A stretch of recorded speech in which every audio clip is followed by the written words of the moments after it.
নমস্কার বন্ধুরা, অঙ্কিতার রান্নাঘরে সবাইকে স্বাগত জানাচ্ছি। আজকে বানাবো লোটে মাছের ঝুরি, কিন্তু একদম অন্যরকম ভাবে। প্রথমেই নিয়ে নিয়েছি নুন, হলুদ আর তেল মাখিয়ে নেওয়া লোটে মাছ।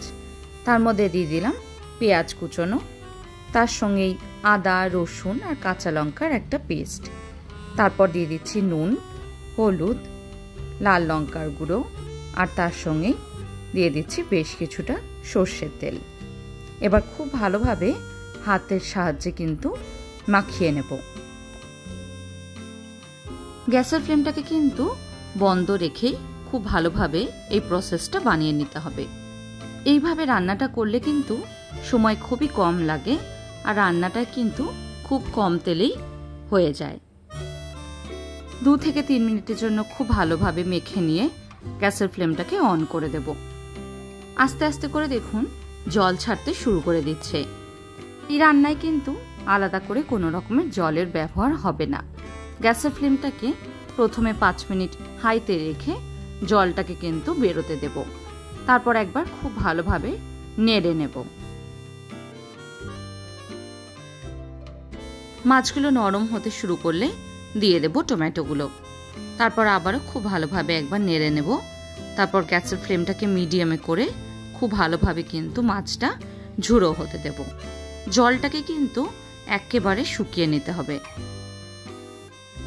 লোটে মাছ করতে কিন্তু একটু সময় লাগে, যেহেতু অনেকটা পরিমাণেই কিন্তু এর থেকে জল বেরিয়ে আসে। জলটা শুকিয়ে আসা অবধি খুব ভালোভাবে নাড়তে থাকতে হবে। দেখুন আস্তে আস্তে কিন্তু একদম জল টেনে নিয়েছে। এইবার উপর থেকে ছড়িয়ে দিচ্ছি বেশ কিছুটা ধনেপাতা।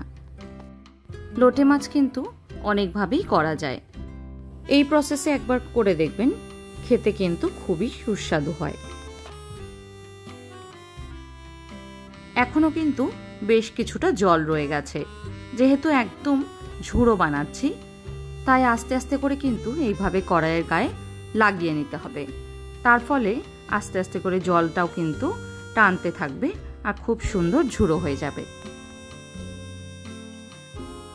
যখন কড়াইয়ের গায়ে এইভাবে লেগে লেগে আসবে, তখন বুঝতে হবে লোটে মাছটা কিন্তু একদম হয়ে গেছে। দেখুন একদম অল্প তেল মশলায় কিন্তু খুব সুন্দর লোটে মাছ বানিয়ে নেওয়া যায়। গরম ভাতের সাথে সার্ভ করুন লোটে মাছের ঝুরি। আজকের মতন এইটুকুই। ভালো থাকবেন, সুস্থ থাকবেন। ধন্যবাদ।